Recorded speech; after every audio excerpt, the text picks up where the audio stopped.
All right. Good morning, good afternoon, good evening. This is Joe Bushalaki. I am the program director and the head coach of the face-to-face career program at the DIG agency.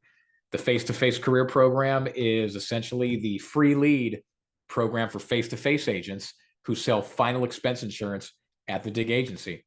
So I have a video that I am excited to do right now because I have put the time in to do the review. We are going to review the PHP insurance agency. That is a fairly big agency. It's was originally owned by Patrick Bet David, who has a great channel on YouTube called Valuetainment, where he does a lot of interviews with a lot of interesting people. But let's go ahead and get into it because we got some stuff to unpack. And also, I have been to a PHP meeting. So I got a little bit of insight. I've never been actively involved with them or signed up with them, but I saw on the front stage kind of how the game goes. So let's get into it. I'm going to share my screen. I think, hey, what's the best way to do a review on a group? Well, let's just go to their website, man. Let's just see what they're talking about on there. Okay.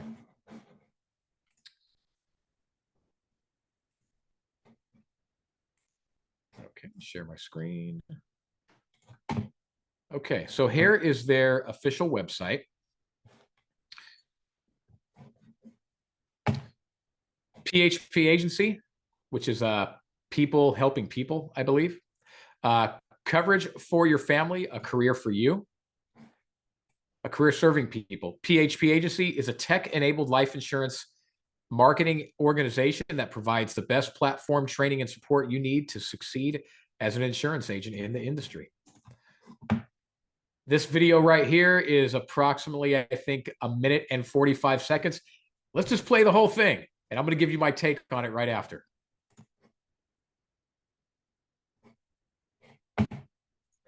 He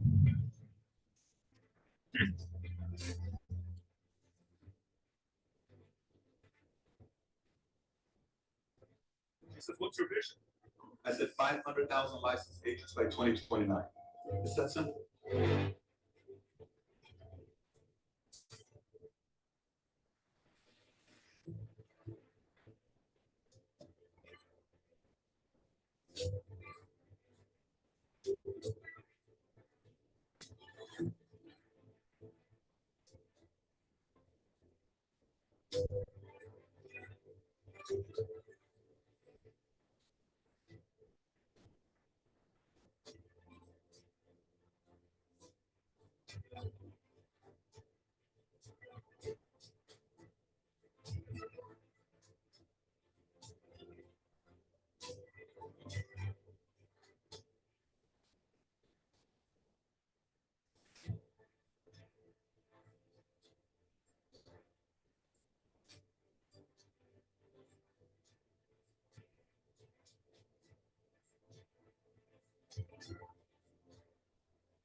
Well, all right. So, okay, let's just break down some. Honestly, I think that was a great video, man. I see there was some big timers in there. Kobe Bryant, rest in peace. Mike Tyson was in there. I think I seen George Lopez, right? I don't know, but here's the thing. This is what I want people to know, because you know what, I want to give my opinion, but of course, I want to be neutral on this stuff. If there's agents that are maybe in the DIG agency or have followed my stuff, uh, that maybe are not for groups like this. And then I'm sure maybe someone's listening that is maybe in PHP or is, into groups like this. So I just want everyone to know, just get educated. If you're considering joining an insurance agency and you see a video like this, There's like a lot of glitz, a lot of glamour. It's really well put together. There's celebrities. Just know these are agencies that focus on recruiting. They do a lot of mass recruiting. Okay. Now, here's the thing. Me, Joe Bushalaki, I'm not necessarily against that. I think there's opportunities and stuff like that. Now, as from an agency standpoint, the Dig agency, you've heard a lot of us. You hear David Duford, the owner of the Dig agency, say it. We are anti-MLM, and in the basic sense, we are anti-MLM in the sense that MLMs usually have to do with recruiting, and that's just not what we do. It doesn't mean that necessarily recruiting is a bad thing, but we don't do that. We do more of just like old school guild mentorship stuff where you just focus on training people one-on-one. And I'm not saying PHP don't train people one-on-one. I don't know. I've been to one meeting and I've seen what everyone else has seen, but I got a little bit better heartbeat on it just because I have a more of a different professional insurance filter. But this is obviously a group that does mass recruiting. Okay. Anytime you see something where it's like kind of woos you, then it's recruiting. But I mean, I'm not hating on that. Like, in order to get a lot of recruits, you have to cast a wide net. You know what I mean? As opposed to like us, we're a selective group. We don't cast a huge wide net. We and I think with a group like PHP, they're probably more open to anyone who wants to give it a shot.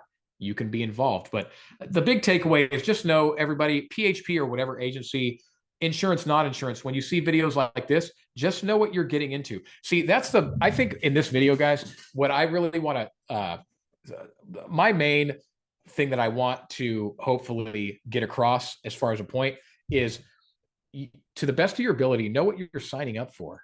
Okay. Because success is not easy. There's different ways to skin a cat. A group like this, just know you are going to be involved in recruiting. Okay. Videos like that are recruiting, but let's keep going here, man. They're recruiting videos. I mean, okay. I got my notes here. So let's scroll down just so you have more of an idea of, I'm going to go down here to leadership. So Patrick Bet David is the owner. And I have to say, I mean, I think this gentleman is phenomenal, man, as far as like the, like, I think he has a good backstory and he has a great channel. Let me go ahead and, if you guys don't already know about this, I think a lot of you do. I think a lot of people know more about his channel, Valuetainment. I mean, he interviews a lot of interesting people. Yeah, he interviewed Kobe Bryant, but he interviews a lot of interesting people. So a lot of people know about him from this. But he is the owner of PHP. I think maybe he sold the agency and now he's more of like a consultant. I don't know. Like, guys, hey, if you know more about PHP than I do, maybe some stuff I don't have all the way accurate. I'm just trying to show you what I get out of this. But anyways, Patrick Bet David. Okay. Now, I told you I went to a meeting, right? I want to show you something right here. The field leaders. So these are all the different leaders. I don't know if they're various agencies or what, but this gentleman right here, Jonathan Mason, he came to a meeting in Northern California where I live, and he did the meeting. Very charismatic. Seems very knowledgeable. I mean, he seems like he knows what he's doing, man. Like, I can tell.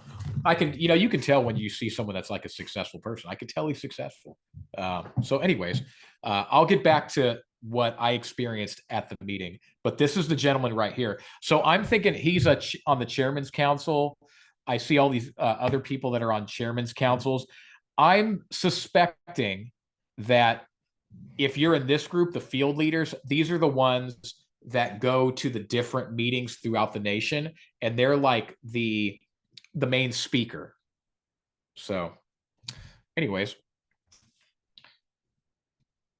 I want to show you, let's do something else too. Let's go back to the homepage, and I want to show you another insightful thing for, I want to make this video for insurance agents, insurance agents who are trying to figure out where they want to go.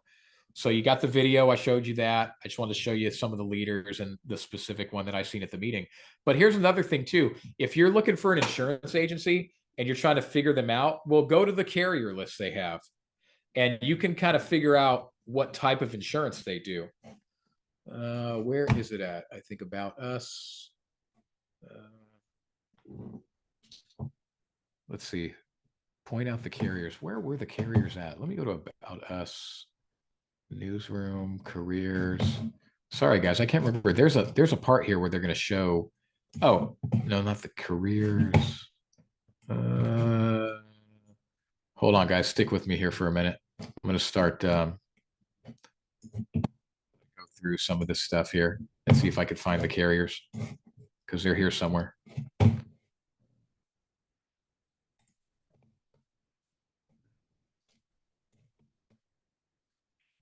Newsroom, opportunity, training, compensation, diversity, recognition. Let's see. Get life insurance. Oh, bingo. Okay. Sorry for the delay. Hope you guys are still with me. You get bored and flip to the scroll. Okay. So you can find out a lot about insurance agencies by what carriers they use, and you can find out what products they focus on. So we sell final expense at the DIG agency. We use Mutual of Omaha, Foresters Financial. We use AIG. That is our guaranteed issue go-to carrier most of the time. But if you notice, some of these other groups, Northwestern, National Life Group, American National, F&G, Annuities and Life, a lot of these companies, they do bigger ticket policies, specifically like Universal Life. We do annuities as well, but groups that are into recruiting, from what I see, are going to be more into bigger ticket policies. Universal Life, annuities, this is where, universal life products, someone might spend on average $400, $500, $600, $700 a month in premium. I'm sure they do term life. Like, I think the reason why they're using carriers that we use for final expense is because Mutual of Omaha and Foresters and AIG, they have universal life products. They have a lot of term products. Mutual of Omaha does annuities as well. But definitely from the carrier list that I see here, this is not final expense stuff. And I will dare to say, I don't even know if necessarily in a recruiting environment, if final expense is worth it. Because, the final expense business is like busting out a bunch of small deals, man. You're out there running leads and running and gunning, I think with recruiting, when you do sit down with someone and sell insurance, it's a little bit less few and far between, but I don't know. Like, I'm not sure. I don't know necessarily how the game works, but I would suspect bigger ticket items, so that instead of sitting with, like we sit with, 12, 15 people a week or more. I mean, telesales people, man, they probably pitch 30, 40 people a week. And I suspect in groups like this, you're not going to sit down with so many people. I mean, you might be, but anyways, the carrier list on an agency website will tell you what type of products they're focusing on. So I can see this looks like universal life annuities. They probably do like more traditional whole life. Like, what's that term? Infinite banking. Like stuff where people are throwing a whole lot of money, not just 50, 75 bucks a month, like, we do with final expense. So anyways, those are the carriers. So let's check out the compensation plan. I found the screenshot. Now, this compensation plan might be old. So if you're with PHP and this doesn't look right, I just Googled something. I would suspect if the numbers aren't exactly the same, that the structure is somewhat the same. So PHP compensation and promotional guidelines. So when you first start out at level 1, it looks like you get 30% of the commission. What does that mean? That's in the life insurance industry, you have what's called annualized premium, what someone pays over a year. Usually they make a monthly payment. So the first 12 months is the annualized premium. If you're at 30% commission, if somebody, just for the sake of easy math, if you sign up a client and they are paying $100 a month on their life insurance policy, if you're at 30%, you get $30 for every month that they spend for every $100. So 30 times if they spent $1,200 in the first year, $100 a month, then you're going to get 30%. What's that? I don't even know the math, man. What's like $400 a month, 360? Yeah, because $30 times 12, $360. And so that's a recruit. Now, this is someone who's not even licensed yet, man. It looks like in level 3, you're officially licensed. So level 1, you sign an agreement, you start their fast track school or whatever. Then you go to level 2, 3 direct business partners. I would suspect that 3 direct business partners means you signed up 3 people to go into level 1. And then also you have to get 3 sales. So, I mean, here's the thing, just to give the benefit of the doubt, everybody, like, I mean, these groups are about recruiting, but I mean, you also have to sell insurance. Like, let's not make it sound like there's no selling involved. You have to sell to move up. So that's cool. And it looks like you need to do it within 30 days. I don't know. Like, you got to get 3. I guess probably you can't sit there for 6 months and finally got 3. Like in month number 1, you signed up someone and got a sale. Then month number 3, you signed up one and got a sale. Like, you have to be able to bunch it all up in 1 month, 3 sales, 3 people you signed up.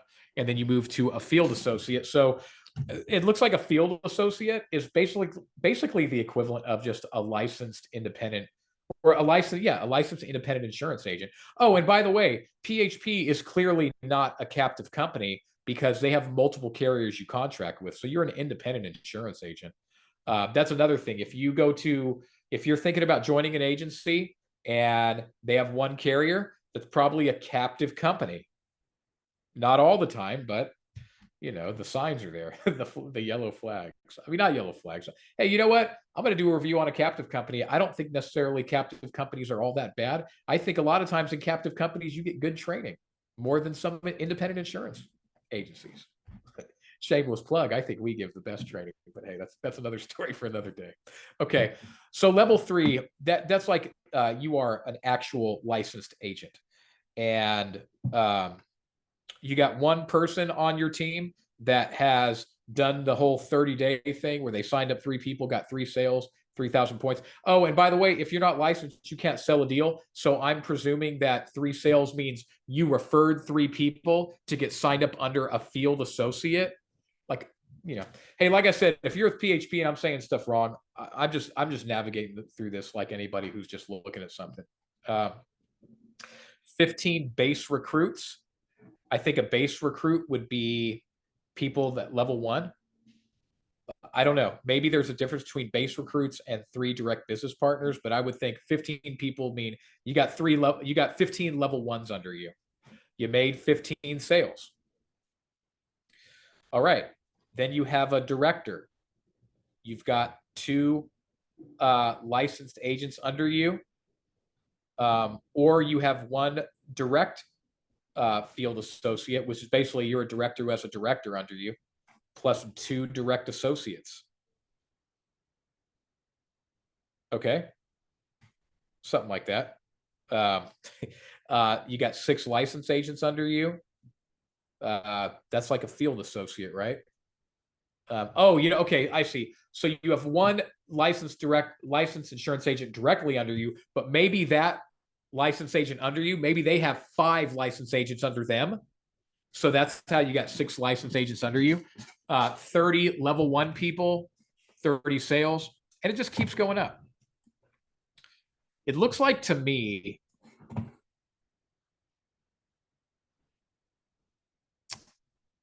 if you become a marketing director, this is where maybe things will probably take off.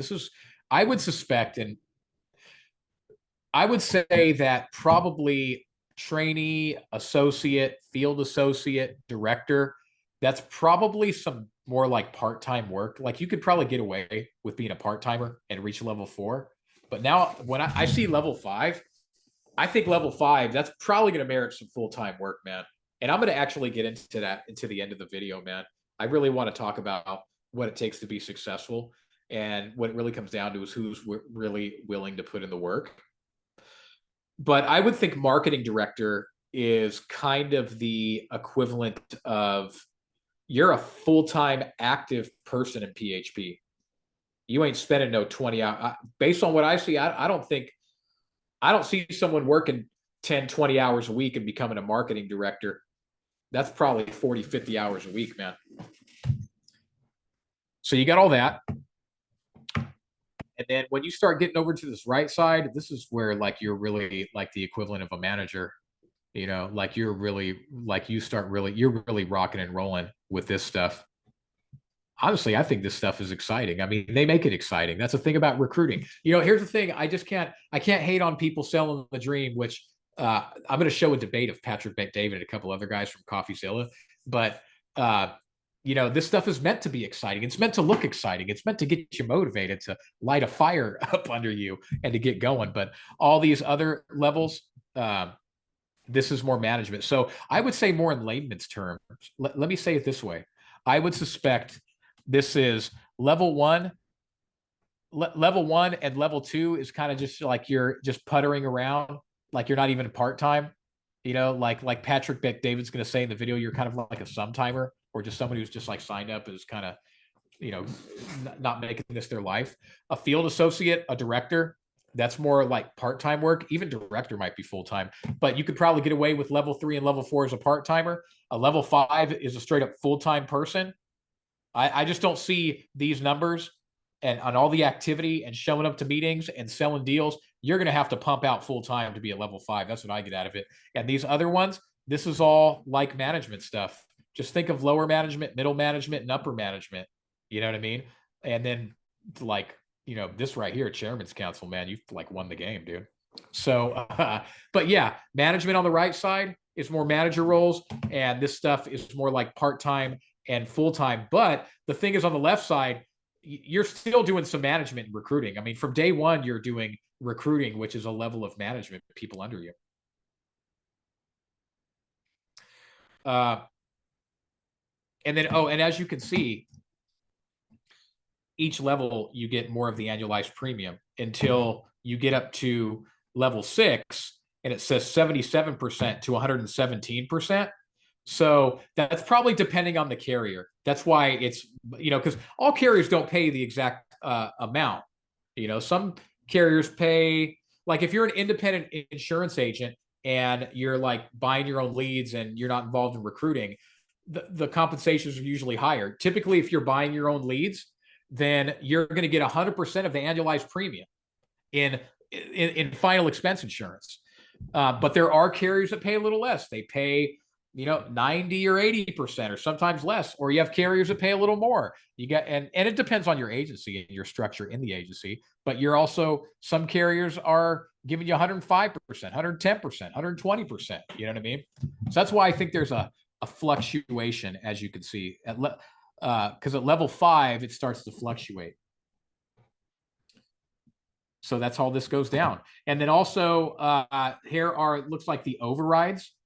It's saying first generation marketing director, second generation marketing director. So I guess if you have a marketing director that's directly under you, you're getting 10 to 5% of any business they do. That's pretty cool. A second generation marketing director, which is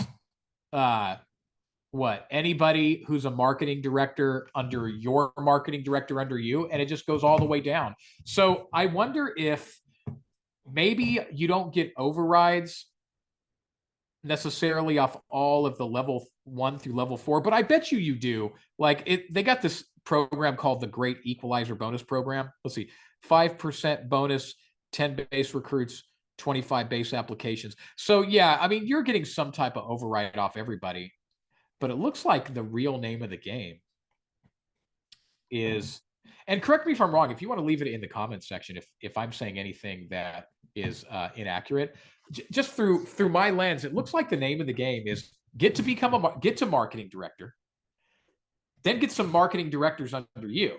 And once you got marketing directors under you, That's when you start getting into these other levels. Because yeah, in order to be level 6, you got to have 2 marketing directors under you. Basically 2 full-time active agents in PHP, and it just keeps going more and more. And the reality is, this stuff ain't easy, guys. This stuff ain't easy, man. I coach full-time people in our face-to-face free lead program. I will tell you, to have 10 marketing directors or 10 full-time agents that are out there actively producing and rocking and rolling, man, that is a challenge, dude. Like, that is hard work, man, as a manager. You know what I mean? So stuff takes time, dude. Success takes time. So that's everything I see in here. Sorry if it seemed a little scattered. I'm just kind of going as I see it. But I mean, the bottom line is, if you see this, this is recruiting. There are recruiting opportunities. You know what, though? I want you to know, this is what I want. This is like one of the big takeaways, guys, is that I just want you to know what you're getting into. Just because you sign up for a recruiting agency, that's not a bad thing. Just, you got to be down with the game, man. And if you realize you don't want to recruit, then leave quick as fast. But you don't have to sign up and be all involved to figure this out. You can see the website like I showed you. You can see compensation plans where you got all this like overrides and all these levels. Like, that is recruiting stuff. So just know what you're getting into, man. Do your homework. Okay. All right. Next, I want to talk about my experience at the meeting that I went to, because I thought it was very interesting. It's the only mass recruiting agency insurance meeting I've ever been to. So I got a good buddy of mine that I've known since I was 14 years old. And, I talked to him probably, I don't know, twice a year or something, once a year, kept in touch through the years. And he said he got involved with this insurance company. And I didn't really know anything about him at the time. It was a while back. I don't know, a year and a half ago, something like that, maybe a little more. And he invited me to a meeting.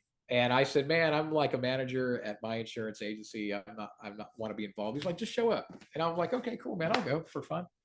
So I went, and it was at a bowling alley, which I think is kind of cool, because after the meeting, everyone started playing. They started bowling, man. I think that stuff is fun, man. I mean, honestly, I wish that we were able to have more camaraderie like that in our agency, where we can go like hang out and go bowling. We do that stuff like once or twice a year. But if you're in a local group and you're not remote like we are, yeah, you could hang out a lot. I bet you these guys do hang out a lot. So this was a specific agency, it seemed like, within PHP. PHP is also national.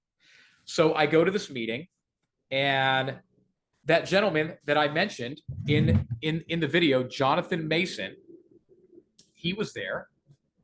Just so I could show you again on the website.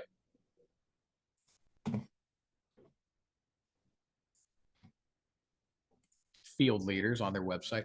This guy, Jonathan Mason, I believe he's I don't know, he's from somewhere back east, but he was in California, and he's at this meeting, and he ran the meeting. He was the main speaker. So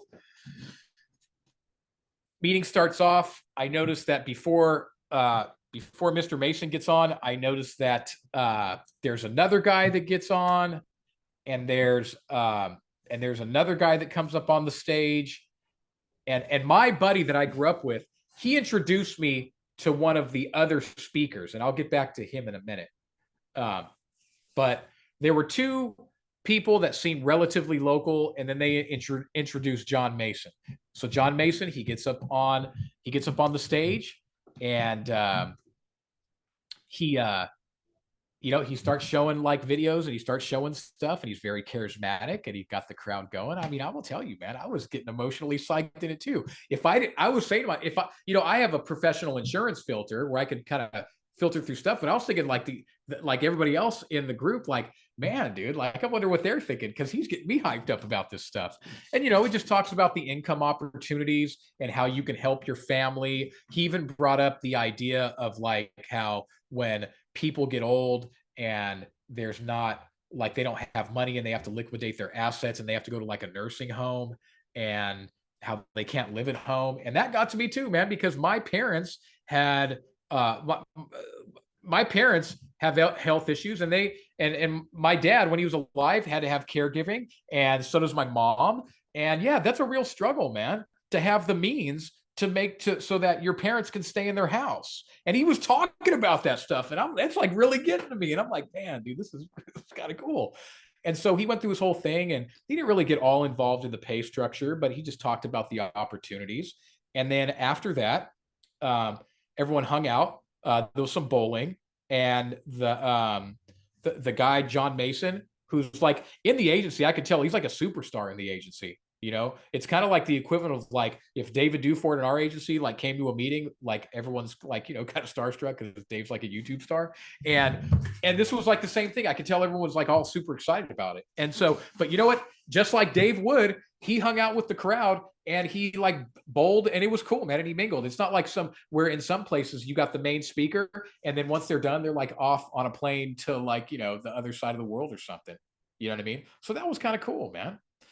And so anyways, I want to tell you what happens though. So at that point, now my boy, my buddy, he wants me to do a meeting with one of the other speakers on a one-on-one basis on like a Zoom meeting. And, you know, once again, I said, man, I'm happy where I'm at, da, da, da, but he wanted me to do it. And I just, you know, I mean, I respected it. I grew up with him. So I'm like, yeah, I'll check it out. And so I went and checked it out. And, you know, I didn't get involved, but you know what, though? What I seen the opportunity. I seen how they do things. So what happens is you got all these agents within the agency, and they're going to their warm markets, their friends and family, whoever, and they're inviting them to the big meeting, right?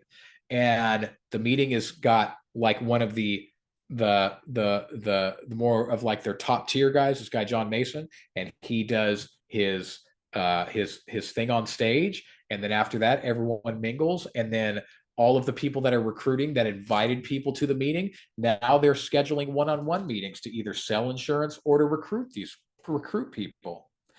And so this is where, man, I've already picked what I do for a living is I run final expense leads, and I coach people to run final expense leads. In our face-to-face program, we travel across, like we put hundreds of miles, thousands of miles of miles on our car, and we go knock on doors, and we like, that's what we do. That's our thing. But what their thing is, I noticed, is that the guy that I met with on the one-on-one after the original meeting, he's like the lower management. He was like a guy who's like running the local agency. There was a guy above him that I would suspect, it seemed like he was above him, and he probably oversees a lot of the other agencies or groups where they're doing meetings. And then you have the guy John Mason, who's more of like upper management type of thing, you know? And so I said to myself, man, dude, if I worked really hard and became the guy that was the go-to for the one-on-one Zoom meetings or one-on-ones in person, if I had all of my agents or active people just trying to like get people to the big meeting and then refer me to do a one-on-one meeting with me, that's a pretty good spot. Now, here's the thing. Is everyone going to get to that point? No, but you know what? That comes down to what I'm going to talk about at the end. Who's willing to put in the work? You want to be successful? Here's my question. What are you willing to sacrifice? So I see the opportunity. Get people to the big meeting, cast the net, get everyone to the one-on-one meetings. And if you're the point guy and you get to do all the one-on-one meetings, then it's good, because my boy, he invited me to the one-on-one meeting. So we're having a Zoom meeting where it's this one guy who's like the point guy who does all the meetings. It's my buddy and it's me. And we're just having this meeting. You know what I mean? And it's a mix of selling insurance, recruiting, and, you know, it's cool, man. I mean, so there's an opportunity in this stuff, man. I know that people are making money in this thing. You know, you gotta be ready to recruit, man. That's what it comes down to. But I seen the opportunity. There's an opportunity in that place. Like in my head, I'm like, man, dude, like if I was involved in it, like I said, if I was just somebody who showed up in a meeting and I really wanted to get involved with the group and I wasn't already, you know, tied into a group like I am now, I would have said, man, I want to be that dude who's doing all the one-on-one meetings. What do I got to do? How do I put in the work to become one of those guys or start speaking up there? Like, that sounds like there's some good money in that. And then I'm going to talk about later part-timers. See, groups like this, they take advantage, they take advantage of the opportunity to have part-timers. See, at the Dig Agency, we don't do part-timers really, man. If you want to sell part-time insurance, we pretty much just say, hey, best on your future business ventures. And we tell you can't be a part of what we do. But there's a lot of people that are willing to sell insurance or recruit part-time. They might have good jobs and they ain't going to leave their jobs, but they still want to do something on the side for extra money. These groups give they give opportunity for that, hence gives the opportunity for the guy who could do all the one-on-one meetings. You dig what I'm saying? So I'm just saying, man, there's like, yes, we're anti-MLM as the Dig Agency, and we don't recruit.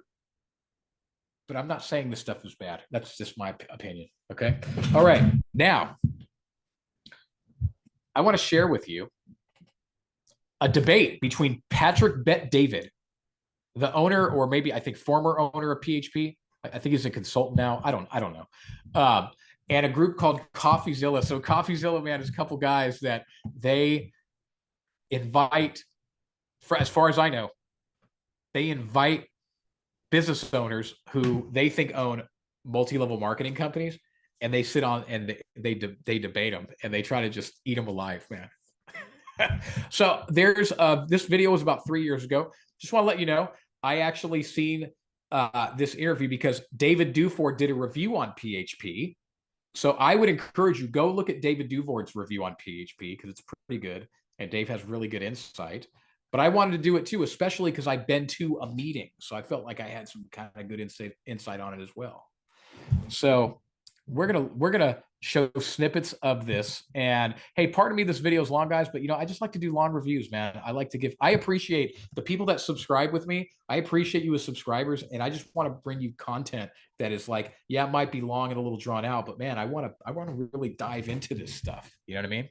So let's check this out, man. I'm going to share my screen again in a minute. I'm going to pay, it's a long video, but we're just going to play snippets. I'm not going to go through the whole thing, obviously, but I'm going to play a couple of minutes here, comment a couple of minutes here, comment, that sort of thing. Here we go.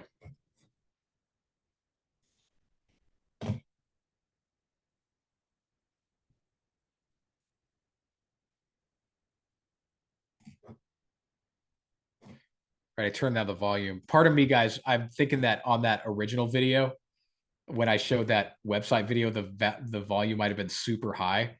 Sorry if it was, but this one, it's going to be lowered so that we don't have to turn down our speakers. One. Let's go. And we are live. Ladies and gentlemen. What's that guy burning, man? I think it's incense. Hey, let's get a little quick applause. We never thought he'd show up, raise the channel with this. Coming down to our level. It's I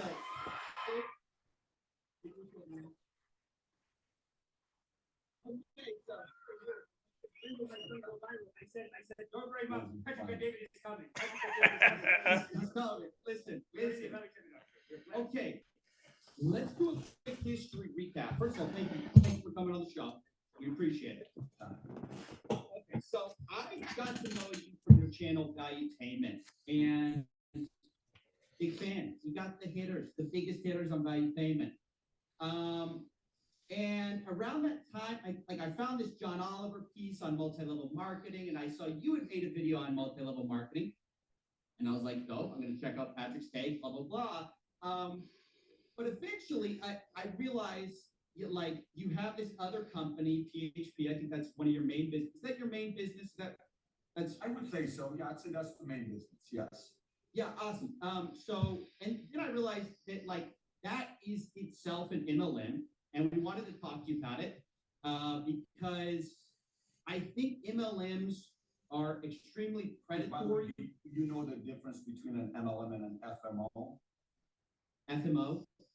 FMO and an MLM? No, what's that? Okay, so why don't I do this? Give me your understanding what MLM is. What do you guys think MLM is? An MLM is where you have people underneath you and you make residuals off that, and you go to the next level and you make residuals off that. And so you've got the compensation plan, you've got overrides, you've got all that stuff. All that good stuff. Can I say a definition that's maybe like just how I more of a feeling definition? Please, yeah. To me, it's basically like a pyramid scheme. You just add a product on top of it, so it's technically not a pyramid scheme. That's kind of the sense that I get. Okay, so let's stop there. So I want to address what the gentleman said on the left. I think his name is I think it's Amish. I want to address what he said because he's right. That's what like the traditional MLM is. It's like a pyramid scheme where it's this pyramid structure. It's almost like kind of like a Ponzi scheme where just money is getting kicked up.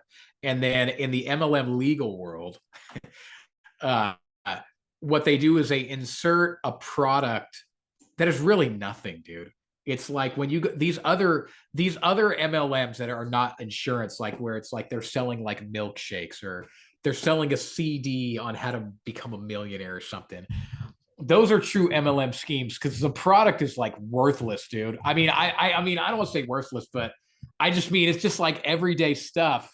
And so you buy an overpriced whatever, something that costs $5 at the store. Everyone's spending $20 on it, and then the other $15 is getting kicked up to the top.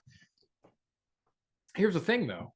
PHP, they're not an MLM like that because they sell insurance, man. I mean, the carriers they have, dude, these are bona fide insurance companies, man. Mutual of Omaha, Foresters, FNG, AIG, all that other stuff, man. These are companies that sell real deal products that help people.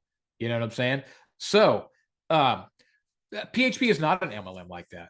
Now, their recruiting and their pay structure might be kind of like an MLM, but I think that there is definitely a big difference between these MLMs out there that have been around for years. I mean, there's so many of them out there, guys. Watch out on that stuff. And an insurance agency that does mass recruiting. You know, I think that's what we really need to, you know, these agencies, we call them MLM. They're really just agencies who do mass recruiting. That's what they are, as opposed to what we do with the Dig Agency, where we just focus on selling. But hey, man, there's pros and cons to both. Just saying, I'll give my 2 cents towards the end here. Okay, let's go ahead and speed up a little bit. And they're going to debate a little bit more on the aspects of MLMs. And a lot of it is them going back and forth, like Patrick McDavid for like 10 more minutes where I'm speeding up at, like he was talking about his story. He actually has a very good story, man. But I just want to speed up to a part that I think is very, very prevalent here. Okay, so here we go. My main sort of gripe with you've got these like amazing entrepreneur videos, but the backing and the real backing for your entrepreneurship is PHP. I mean, that's a lot of where it comes from. And so what's the biggest problem you have with it? What's the biggest problem you have with it? I know the one thing which we'll address, which you said the income disclosure, 100%. I have it written down to address it. We'll address that. But what other areas do you have a problem with? I think it's the income disclosure. It's deceptive marketing. Can you unpack that? Tell me what you mean by happy to unpack it. First of all, before we do that, we have to talk about the income disclosure. So real quick, on my screen, let's see if we can do this live, guys. Let's see if we can do this live. Yeah, no, I mean, look, I'm a huge fan of the value statement videos. They're inspirational. Everybody has it right here. This is the 2020 PHP disclosure right here. Sorry for that. Can you move it up so they can see the bottom? Because the point you got to make is got to be lower. Of course. Yeah. Look at it, making my point for me. What a gentleman. Okay, so the point is that the majority of people lose money with, make almost no money with the company. So let me put this here, back this up. There we go. 60% of people make $215 according to your numbers. And these are life licensed agents, meaning they got through. So when your fee is $200 a year and you have 60% of your workforce making $200 a year, they're making nothing. And then the pitch, because I've seen the pitch, I was watching the pitch last night, is that it's easy to make this money. It's easy to quit your job. Which pitch did you hear? Which pitch did you hear? Your did pitch. You hear my pitch? Yeah, your sexiest compensation plan pitch. I watched it from the value payment website. You don't have it on value payment website.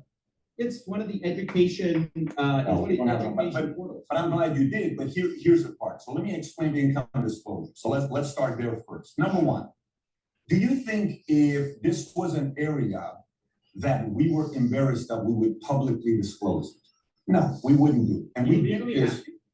I don't know, we don't have. But if this were my company, I would be embarrassed of this, so maybe I don't understand. Can I explain to you why? Absolutely. Okay, so the part about insurance is the following. Here's the point I was kind of trying to make to you earlier. When I went to Morgan Stanley Dean Witter, I'm a full-timer. I have to expect to bring a block of business in or else I'm fired, okay? In real estate, almost every single real estate agent starts part-time because the average real estate agent doesn't even sell one home per year. Their first year, they don't even sell a home. Matter of fact, today in America, if you look at the statistics, we have 1,439 something realtors licensed in America today. We only have 1 million homes on the market today. The average realtor doesn't even sell a home per year. The average realtor sells half a home per year, a quarter of a home per year. So the numbers are the numbers no matter what industry you look at. Well, let me go to our income disclosure. Number one, we don't charge $200 per year. Our competitors do, $199 and it's like $34.95 a month, or $75.95 when you get to a certain place, you pay more monthly premium, or $124.95. We don't. It's $199, you get started, and a part of that's training and licensing. You don't pay again. So to address your concern, You pay $99 a year ago, right? You pay $99 a year. 4 years ago, or 3 years ago, I could get the exact dates for you. 3 years ago, it was $14.95 per month. We stopped it and we started doing $199. And then if you're a marketing director for the software, I don't know what the amount is. And if you're a associate, I think it's $99. So the non-marketing director number would be $99 a year, and then a marketing director would be like $199. But that's if you're a marketing director, it's a different position. That's not the majority. But it feels like we are quibbling about the fact. Okay, so I do want to address the whole thing about having to pay something up front. So it sounds like with PHP, you have to pay what, $200 up front, something like that. That comes with licensing. I wonder if they're paying for part of your licensing. I mean, to get a life insurance license, counting the courses and all the other stuff, it's like $500 to do all that, man, depending where you're at in your state. But here's the thing, in any organization where you're an independent contractor, if you're really going to make money, you got to put up something. You got to put something up front. I'll tell you at the DIG agency, if you are going to contract with us as a life insurance agent where you're going to buy leads, then you have to put down a $500 deposit. Now it's a deposit, yes. And the agreement with us is that you buy leads within a 30-day period of putting down your deposit, and then you can make your money. But here's the thing. I mean, we want you, don't put down a $500 deposit and buy $100 worth of leads. We expect you to be at least spending $500, and you buy leads, we give you your 500 back, but you still there's no guarantee you're going to make money. Now, I just want to let you know, in the free lead program I run, you don't have to put down any deposit. You have an active life insurance license, you got a car, you can drive around, you got your gas money, we'll train you up and we'll give you the leads, fresh exclusive leads. Okay, I'm not trying to make this a big old plug, but I'm just saying, I think that there is a good argument to say that people that you allow inside of your organization, why not make them put a little money up so they have some skin in the game and they take it serious? And if nothing costs nothing, then you get all the people that say, hey, if it's free, it's for me. And now you got a bunch of people doing nothing. You know what I mean? I mean, in the DIG agency, for the longest, we would have people that would sign up under Dave Duford, and there was no deposit or nothing. And they would say they buy leads, and they wouldn't do nothing, man. They just sit there and attend trainings for months, if not a couple of years on it, and do nothing, dude. You're just taking space. So I don't think that necessarily makes you a bad group. Now, some of these MLM companies are probably making you pay these crazy amounts, to be involved with us. It's $2,000, and then go find everybody else that you can sucker into $2,000 and we'll make an override. I mean, $200 to start up something. to potentially start up a career. I don't know, man. That's not a big deal. Okay. Now this next part, I think that it's going to be something that I'm going to side with CoffeeZilla, the two gentlemen here that run this channel. But let's hear this. You have advertising. This goes to where I think it's deceptive advertising. You have pitches going out to people who want to get involved with PHP that say it is easy to make this money, and by your It's numbers, absolutely not easy to make money. I've never said it's easy. And Well, in the marketing. Let me show you exactly where you said it's easy to make money. if you're around me long enough, you would know I talk about that this is a challenging industry to be a part of. You would not hear me talk about it's easy to make millions. Hold on. Not easy to make millions. I'm talking about easy to make more than $200, which we know is above average, like more than the average. Well, let me ask you this. Let me ask you a different question here. Let me flip it on you. How many subscribers? Hold on, real quick, before you say that, 1 second. I just want to play you, just so you know I'm not pulling this from nowhere, right? Allows you to do that. So for some of you guys that are watching this and you're extremely competitive, this is your way to get to the top of the compensation plan within PHP. So that right there, with everything I covered with you, is 23 different ways we get paid. So as you're watching this, you can ask yourself, you can either build a small part-time business, making $1,000, $2,000, $3,000 a month, part-time, totally fine. Many people do it. So, okay, you're saying part-time is $1,000, $2,000, $3,000 a month, and you say this. Second, say, you know what? I make 60 grand on my job. I can easily make $100,000 a year with this, and I can do it on my own time as a business owner. Do you understand how you're implying when you say easily make $100,000 a month with this business? You're No, implying. I'm not saying. I didn't say you can. I said if you think you can easily make 6 figures, you can do this business. So yeah, I mean, here's the thing, everybody. This is where I kind of like distance myself from groups that are in mass recruiting, in the sense that they will make it sound like it's really easy to get this game going.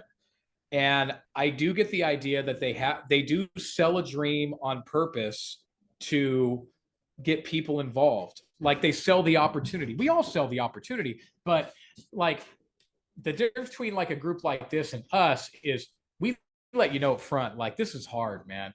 Like this is hard work. This ain't nothing easy. And I do get what CoffeeZilla is saying here. Like it sounds like in this video with Patrick David, it does sound like you get the idea that it's easy peasy to make this money, and it's not. And Patrick David did try to retort that he didn't say it's easy. He said, if you think it's easy, but you know, like I get it. Like it's not easy. And it does I could see where it could give a false impression to a lot of people. But here's the thing though, man. The thing is that in recruiting, you have to do things to get a lot of people. Like if you're in the business of recruiting, you got to get a lot of people going. But I would say, you know, if there was a little bit more of a middle ground, and there was a way to like to sell the opportunity, say, man, it's hard work. It's really hard work, but you can do this. Like maybe you don't have to be brutally honest. Like I think at the Dig Agency, we're pretty brutally honest when we talk to people, and hence we're selective on who we train. But a group like this, where you allow anyone who is willing to try to come in, like that's the way it is. But yeah, I get it. Makes it sound like it's super easy, and this stuff ain't easy, guys. I will tell you, to make this money, to make 60,000 in a year with a group like PHP, that ain't easy. Okay. I'm going to speed it up a little bit, just a couple of minutes.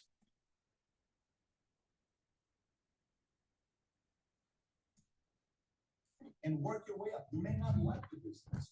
You may hate this business. You may say this isn't for me. No problem. But at least you gave it a shot, and if it works out, this could end up being a career for you, part-time or full-time. Right. But what I'm saying though is you're representing part-time again as 1,000, 2,000, 3,000 in the marketing, and in the reality is most of the people we would probably label part-time in your company are making $200 a month, and 90% are making less than McDonald's. I wouldn't. Let me explain to those people that are making $200 per year or per month, whatever the number is, $200 per year. They're not part-time. They're not even sometime.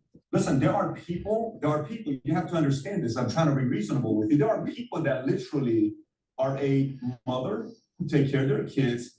They have a person in the soccer mom community they send as a lead. Somebody else sells it, they get a split commission, $300. They're happy with that.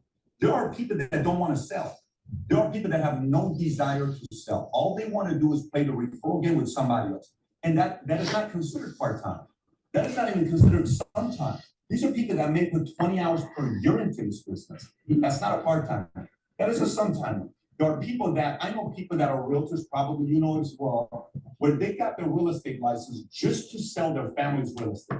They don't do it full-time. They don't do it part-time. So you got to understand the insurance business, the real estate business, and I'm representing a lot of my friends and competitors probably are watching this right now that are saying, hey, none of us had the audacity to get on a video like this. He's on some of these guys are Big respect to you for doing that. We appreciate it.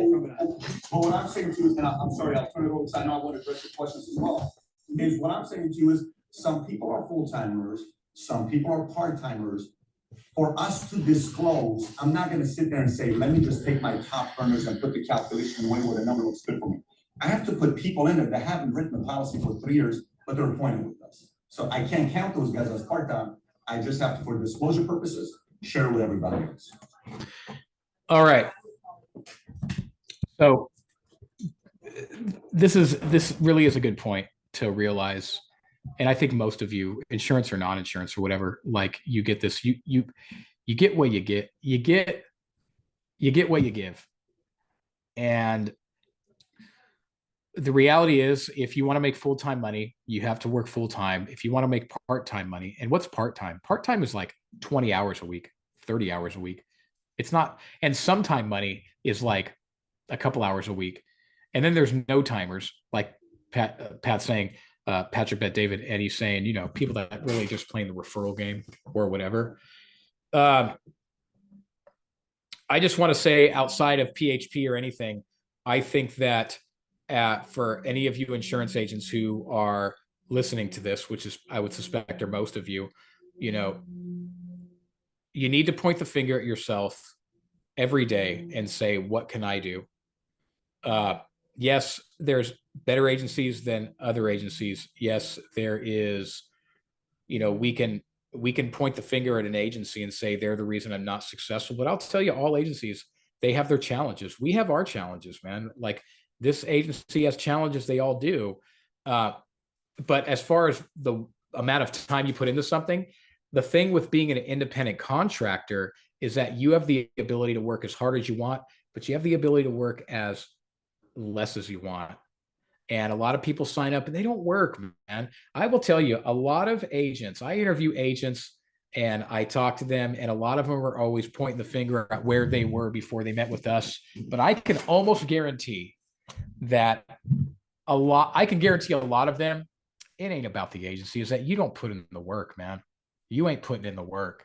And if they really did an assessment, they'd realize I just don't put in the work. Because what full-time independence, I mean, 50 hours a week, man. Okay. So I dig the whole thing about, you know, you get what you give. But let's keep going here.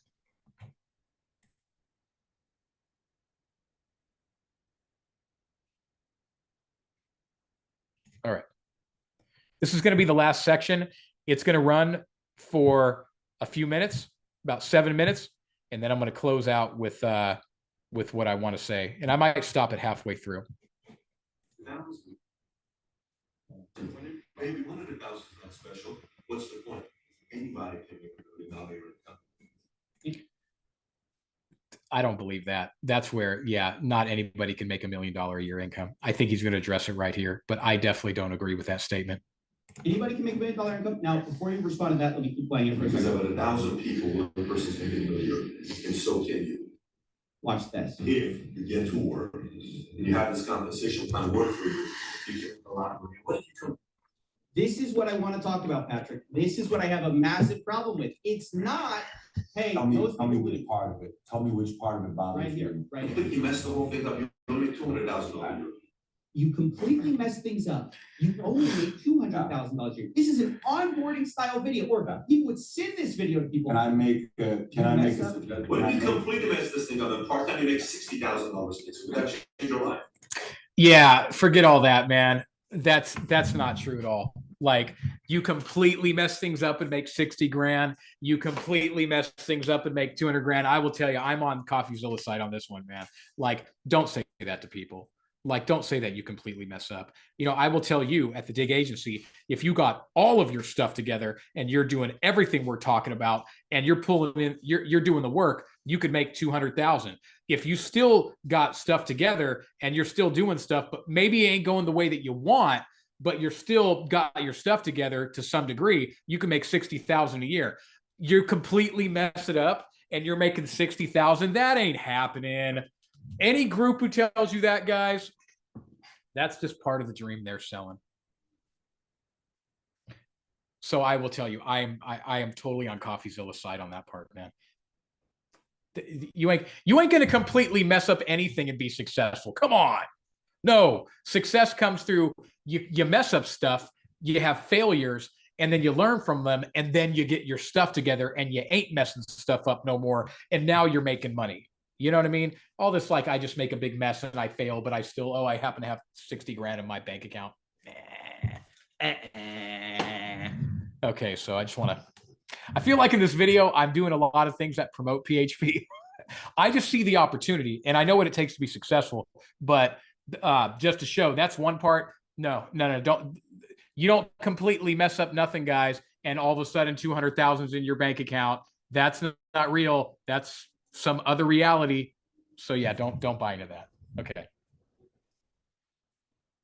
$60,000 a year part-time. Nobody's making this, like, it's a fraction of a fraction of a fraction. Guys, is this shocking you guys? What part of this upsets you? What part of this upsets you? That's not deceptive marketing. It's not. Let me explain to you. That is not deceptive marketing. That's not deceptive marketing. Look, a part of what you do is also deceptive because you don't know the whole story. Think about it. A big part of what you do is you promote. You say what you say, and a lot of it is assumptions, and some of it may be true, but it's not 100% accurate. May I make my points? You always say you're making point, but it's not about the actual thing I'm saying. But if I can, I'm going to make my point to your point that you asked. So, for example, he said something earlier. He said, "What if somebody's in it, and 10 years later they find that this doesn't work for them?" That's 2/3 of marriages. That people get married and are like, "Oh my gosh, I can't believe I've been married for 10 years." This is not most decisions that we make. We may not make the right decision. It may be a career-wise, business-wise, but to sit there and put sit there and put all the onus on the technology, on the industry, on the company, on the occupation, that's also a little bit irresponsible to put all the onus on that. Now, if we as a company have to take responsibility, what would it be? It would be, we can probably find a way to improve training. We can probably find a way to, like, one of the challenges I face, if when I run a sales office, I can touch you, right? Like, I can work with you. I kind of know what you're doing. So I can say, "Hey, here, let me work with you because you need a little bit of training. I can help you how to sell this." The challenge comes when you become national and you have a lot of offices. Sometimes it becomes tougher to train the newest guys. That is a challenge we struggle with. That is a challenge that we have to get better in. And it is a challenge that's going to be continuous, but we have to work on that. So there are a lot of areas that as a company we have to work on. I'm not going to sit here and dispute that part, but what am I going to say? Think about it. When you go on a date with a girl, what do you tell her if you really want this girl to be your girlfriend and be your wife? Do you tell her, "Hey, I don't know if I'm going to be the best husband for you.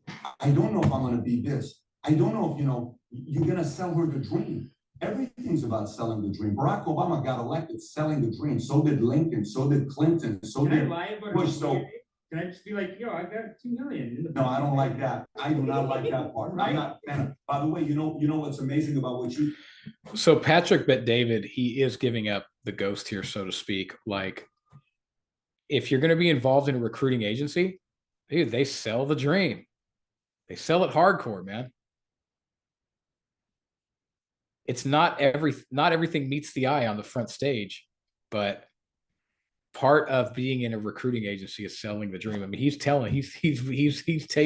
being real right now. But I like what Amish just said, because you know what, there's too many people that lie about stuff where he's like, can I just say that I make $200 million and it's or $2 million? And Patrick David says no, but yeah, you know, watch out, man. That's in sales period. The numbers are always fluffed up. So let's keep going, man.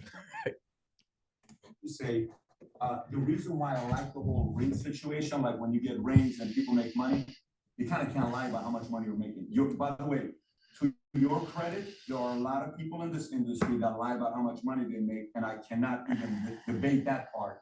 It happens in this industry quite a lot. But real quick, because I hate to just put us back here, but you managed to say a lot without addressing the main point, which is that is this the one that you follow? This worst case scenario, you'll make this worst case. Is that what you want? What you want to address? Worst case, part-time, worst case. Because you said, look, it's like a relationship. It's like this. It's like, no, it's not. McDonald's can't go to you and say, hey, you're going to do such and such.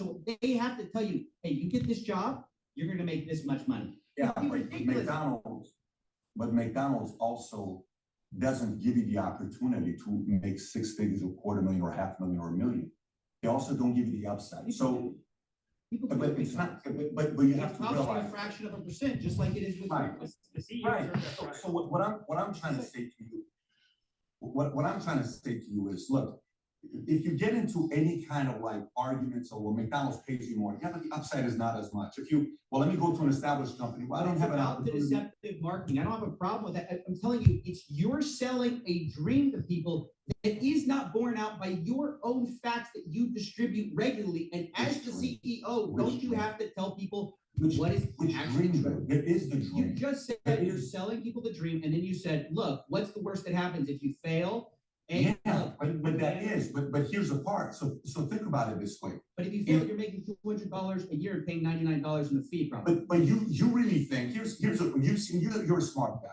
There's no way in the world you're a dummy. You're a smart guy. You're an intellectual guy to be able to have this kind of discourse. There's no way you don't have a lot here. Do you really think somebody makes $200 a year not working hard? Honestly, let me ask this question from you one more time. Do you really think somebody makes $200 a year working hard? Honestly, I think this is what happens. I think this is what happens. I think a lot of people get sold on the dream by a bunch of hyped up marketing, and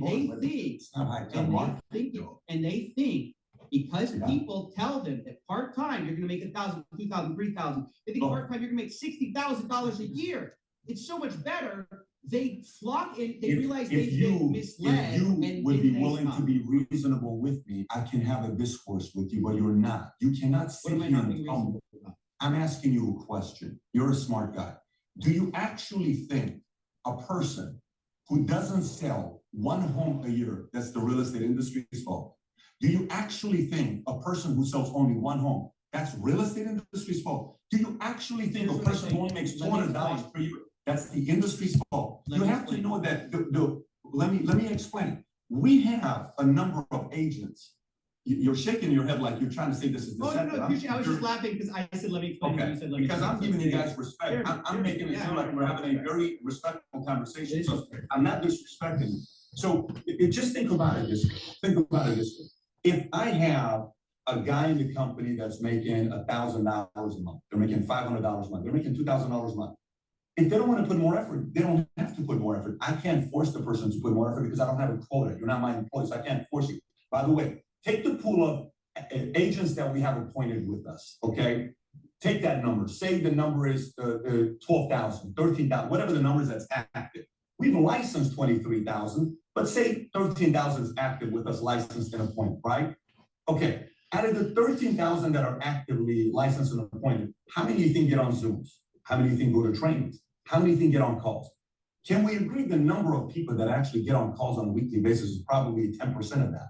See, I can't force them to get on because it's not an employee. I can't say you better get on. But the percentage, if you go from those who are actively involved, the numbers then become just like any other industry. But what hurts the numbers for us is those that we can't force to go work because it's 1099. I know this doesn't make sense.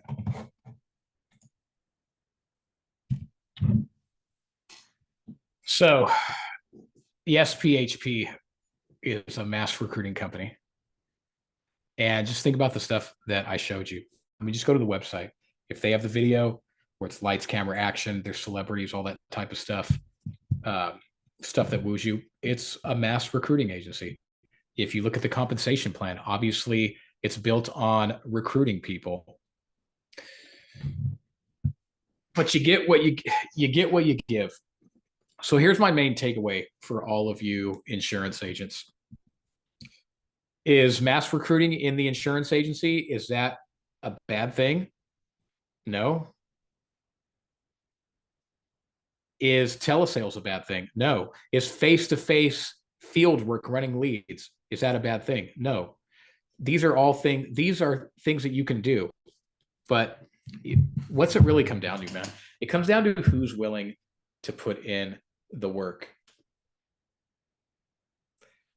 Like Patrick Bet-David said, he can't force people to go to meetings and this and that. You can't force people to be successful. You can't force them to wake up early in the morning and work until late at night to get what they want done in life. You can't force them to do anything. And I think the majority of people who ain't making no money, it ain't any agency's fault. I don't care, our agency, any agency, if you ain't making no money, you ain't putting in the work. Now, there probably is a point where if you're putting in a lot of work, the agency, it is their responsibility to take someone who's willing to work 50 hours a week and nurture that. You know what I mean? Even before 50 hours a week. But here's my thing. This is the question you have to ask yourself, because all of these things are viable options to make money, but it's a matter of what you want to do and what are you willing to do on a daily basis. So someone says, I want to be successful. You know what the next question they should ask themselves is, what am I willing to sacrifice to be successful? What do we do with the Dig agency in the face-to-face free lead program? Just a face-to-face agent for that.